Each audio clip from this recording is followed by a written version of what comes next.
Hey guys, what's up? It's Zyphlan here. Welcome to episode 10 of Warframe, the Ultimate Beginner's Guides. And today we're going to be talking about Jupiter and then moving on to Europa. Now, I actually didn't get as much done as I would have liked to on today's stream because I had a few things to do this morning. And then there was a guy here who was working on putting a door on, and he was here for a long time. So I didn't really get to, start the stream up whenever I wanted to and then progress through all of the planets. And I kind of on like a tight schedule here to get this done, go up home, get my dinner, do other things, and then head to bed.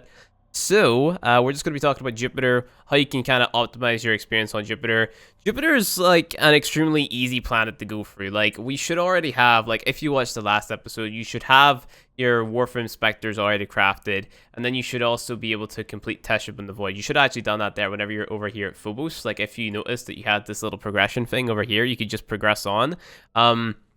Implying you had that there done, I mean, Jupiter's going to be a super simple planet for you. The only thing that might be hard about this planet is killing the boss Alan-V. Now, Alan-V might be annoying because he's like a boss, but he's two bosses, right? He has his little Zanuka, he's called. The little Zanuka is like a robot. It's got 4 legs. You kill it, and then once it's dead, then you can kill Alan-V. If you kill Alan-V and then kill Zanuka, or try to kill Zanuka, sorry, Zanuka will just keep on reviving Alan-V, and Alan-V flashbangs you. So what you could do is you could abuse like the revive animation, so you could go ahead, you could kill Alan-V and then let Zanuka revive Alan-V and then keep on shooting him that way. But there's a lot of ways you could do it. So let's actually go ahead and jump in here and just make sure that we can actually do this. So what I recommend doing is bringing in your fully leveled scanner, right? That way you'll be able to throw on mods such as your pressure point and whatever. So your Exalted Blade will basically do more damage is what I'm trying to say here. Make sure you have Northwind. Maybe if you have the electricity mod for it, which I do, Shocking Touch, you could throw that there on. So take off that mod right there, which I just took off. Obviously that's crit chance or crit damage, sorry. But you go ahead, throw on Shocking Touch, level that there up a little bit. So let's just go ahead, put 2 levels in Shocking Touch if we can. So Shocking Touch, go ahead, put 2 levels on it. There we can. Sweet. And what that'll do, guys, is that will give us our magnetic damage. Okay, so you look here, magnetic damage, and that's going to do more damage versus the Corpus faction. So we have our pressure point, we have our Northwind, we have our Shocking Touch. That's actually not the right one that I have on there. Shocking Touch, there we go. So that gives us 84 magnetic damage, just more damage in general, right? So what we'll do is we'll go ahead and we'll jump into a mission here, killing the boss. Go ahead, Femisto. We're doing this live because I don't have any pre-recorded footage of this. What you'll be farming here is Valkyr. And Valkyr was one of those frames. She's a melee frame, she's a tanky frame. I'm pretty sure I explained it in yesterday's video what Valkyr actually is. So she's basically like Excalibur, except her 1, 2, and 3 are different. It's more focused around melee. And then her 4 is like, it's like Exalted Blade, except you get claws and you're invincible while you're in it. So she's a nice frame to have, especially for people who love melee or just love role-playing as a cat for some reason. If you want to do that, that's totally up to you. So let's go ahead and kill Alan-V, shall we? It should be an easy boss fight, if I'm being honest with you guys. The less gear you have on, I think, also determines the level of a boss fight. So if you go into like a boss fight, or just any mission in general with less gear, it'll be like lower on like the level sort of gap that it gives you. So like you'll hover over a mission, it'll say like level 15 to 20 or whatever. If you go in like undergeared, like as undergeared as possible, you'll get the lower spectrum of that, right? So let's go over here, bring out our melee weapon, stun, press 4, and then kill Alan-V like so. And what'll happen is all these guys come up here, and then just go ahead and 2-shot Zanuka like so. Super simple, right? It should be a super easy boss. And this is where you're going to be farming your neural sensors at, realistically. So, also, if you haven't already noticed, you should be using the Karak as well. The Karak's high in impact damage, so it'll be a lot better going up against the Corpus.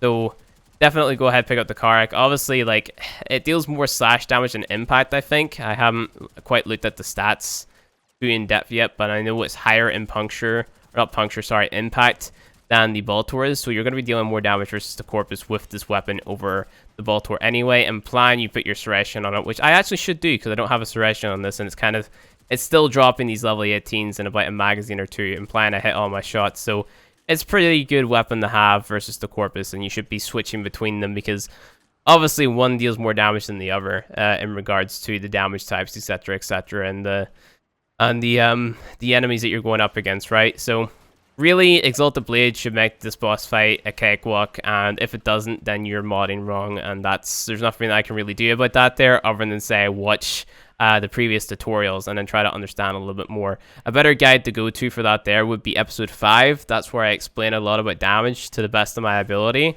It's a little bit lower quality. It was rendered in lower quality because it was a longer video. It's 39 minutes, but it teaches you practically everything you need to know about damage, etc. And I even talk about optimal builds and stuff like that there. So there you go. You have your Valkyr part done and dusted. Easy peasy.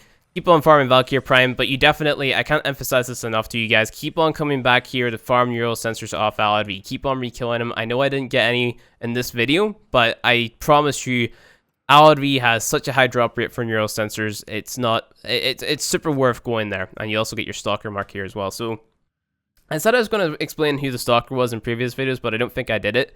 The Stalker is basically a guy who's going to randomly appear in missions, especially whenever you're leveling. He randomly appears in missions and he tries to kill you. If you manage to kill him, you can get super powerful weapons off him, such as the Dread, which has a 75% drop chance. It is probably the second most powerful bow in the game in terms of raw DPS.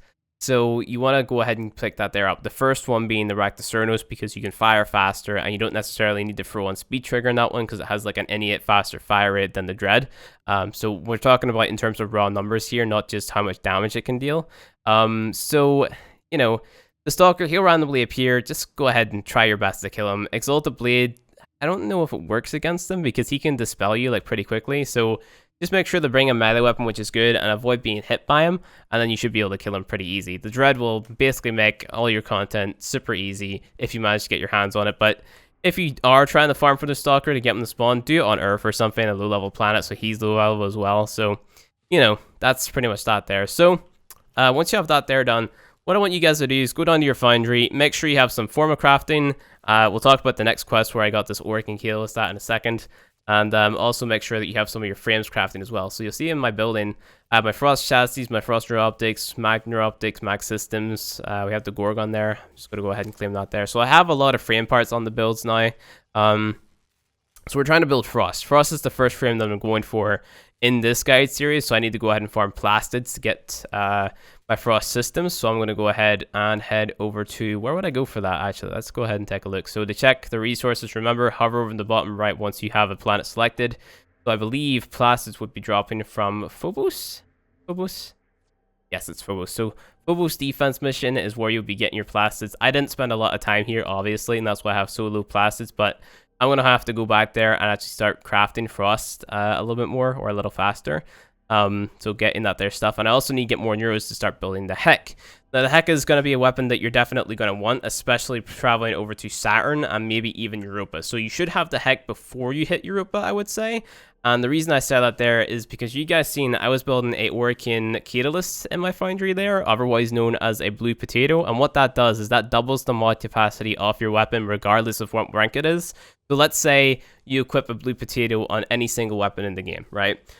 So you have that there equipped. So let's say whenever that weapon reaches level 2, instead of having 2 mod capacity, it'll have 4. And then whenever it reaches level 3, instead of having 3 mod capacity, it'll have 6. And that Oricane Catalyst or blue potato will stay on that weapon forever once it's installed, right?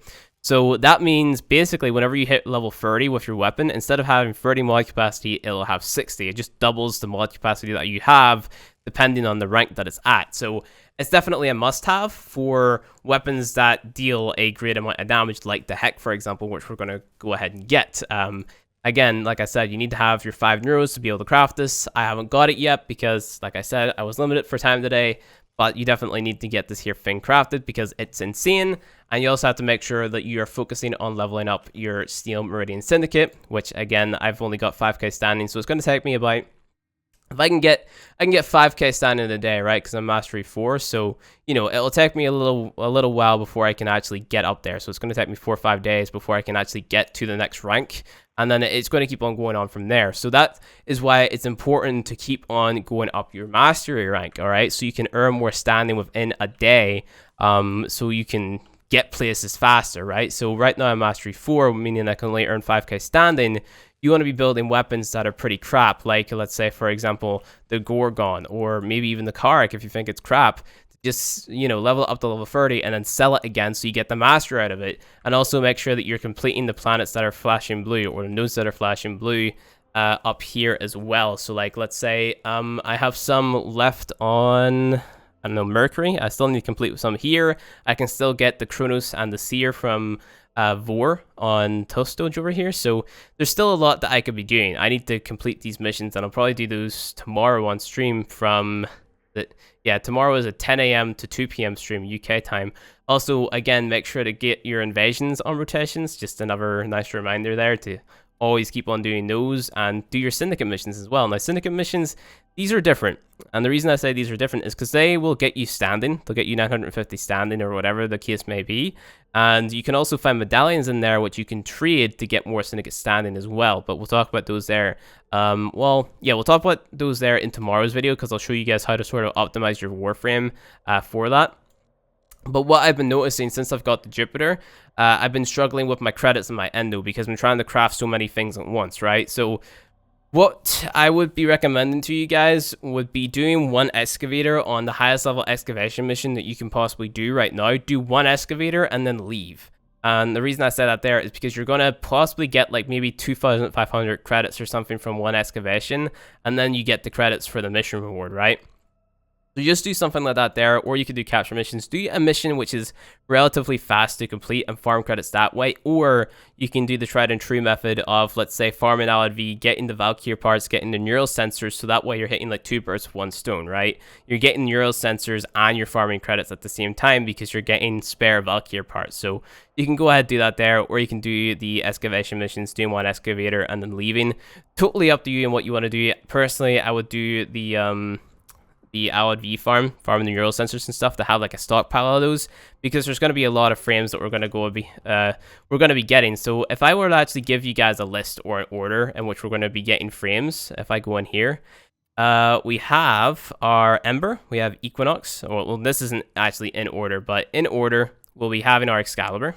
Okay, so Excalibur is our first frame. Next up, we'll be getting our Frost. So where would he be at? Let's see, maybe I'm blind. He's right beside Excalibur, so there he is. Next up, you're getting Frost. Then after Frost, you're getting Nova. And then after Nova, you'll be getting Loki. Where's Loki at? I can't see Loki. Where is Loki? Loki, please come out of hiding, please, for me. Where yeah, there he is. So he's right below Frost. So that's the order in which I'm getting frames. And realistically, these 4 frames will be able to get you through the majority of the game. You have Excalibur as your starter, totally fine. Then you have Frost as your defensive frame, which will maybe help you out later on, whenever it comes up to killing the boss known as the Raptor, which you get Nova off. And then once you get Nova, the rest of the content in the game is pretty much easy from then, because Nova is such an amazing frame to have. She just makes every single piece of content in this game extremely easy. And then once you have Nova, you'll be able to go ahead, move on to Neptune, and get Loki, who again makes content in this game super easy, because you'll be invisible for like 33 seconds. And we'll talk about that there as we progress on. And more of the juicy stuff really starts to pick up whenever we get to Venus. So like I said, just hold off. That's whenever we'll start to make our Warframe super powerful. There's other frames that you can get in between, such as Ember. You get her off Saturn. And did I say Venus? The juicy stuff starts to happen whenever you get to Saturn. Sorry, not Venus. The juicy stuff starts to... I just said that. Flynn, what am I doing? I have no idea what I'm doing. I don't cut out blippers for some reason, guys. But here's Ember. You get her from Saturn. And then we're getting Equinox as well. She'll be on Uranus. Yep, Uranus. You get her off Uranus. And then we'll also possibly be getting Hydroid. Once we get Nova, we can get him from Earth. You can also maybe try to get Limbo. He's an alright frame to have as well. Mag, I mean, we should already have the parts for her. And then we also have Necros. We'll be able to get him once we hit Saturn 2. We can also get Nyx, because we can do the forward assassinations. Oberon, because he drops off Eximus enemies. Rhino, Trinity, Valkyr. And then you can get Vault, etc., etc. Whenever you hit Mastery 5 and you go into a dojo, you don't necessarily have to be Mastery 5, but Mastery 5 is whenever we will be jumping into a clan. And I'm considering making a beginner clan for this beginner guide as well, because the clan that I have right now is super full. So I'm just going to have to talk that through with my admins and moderators and stuff, just to see how that there will go down. So, you know, that's a possibility. Not saying that it's going to definitely 110% happen, but it's on my to-do list really. So what you have to do to move on from Jupiter to Europa is complete a quest called the Stolen Dreams. And the Stolen Dreams quest is so easy. Like I said, again, I don't even have to show you guys gameplay. It's a capture mission, followed by like 5 spy missions, followed by a sabotage mission, which isn't really a sabotage mission. You just go through and kill like a blue thing. That's it. And from that mission, then you get the working catalyst, which we're going to be using on our Heck later on. So the Heck is super powerful, and this is the working catalyst right here. So you need to have a decent amount of stuff to craft this. You can speed it up if you like, but I'm not going to go ahead and speed it up. I still haven't even spent my starter platinum this kind. Yeah, that's crazy. So yeah, also try to make sure that you're focusing on getting the neurodes for the Vasto. Seriously guys, focus on getting those neurodes. I completely forgot about the neurodes today, and I will have those for next episode. But in the meantime, focus on farming your credits, focus on farming up your Warframe parts. The goal really with the Warframes is to have them, like, all the parts, so the Ember in your optics, Ember chassis, Ember systems, you know, all the parts for the frames, like, sitting done, and then having the frames sitting done prior to you, like, having the space to get it, right? So if you pre-purchase all of the blueprints and just have everything planned out and ready, just sitting waiting for you to claim, that's going to make this game a hell of a lot easier and a hell of a lot less grindy for you, at least in my opinion, because that way you're not waiting. So it's like managing your time super efficiently, knowing what you're doing ahead of the game, and then doing it before you actually need to do it, you know, if you get what I mean by that there. So with that there, I think I'm going to leave this episode of the guide. Next guide, we'll be talking a little bit more about Europa, killing the boss there.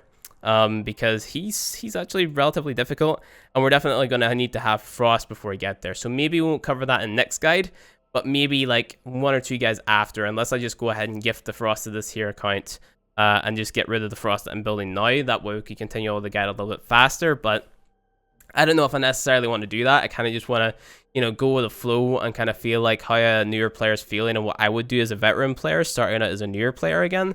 So, I don't know, again, we'll talk about it in the next guide, but yeah, thank you guys for watching this video. If you enjoyed it, hit that like button below, and you want to see more Warframe content from me, hit subscribe, and I'll see you guys in the next video. Don't forget to sign up to the giveaway in the description. If you're here this long, that means you deserve it. Go for it. Try it out. See you guys next time.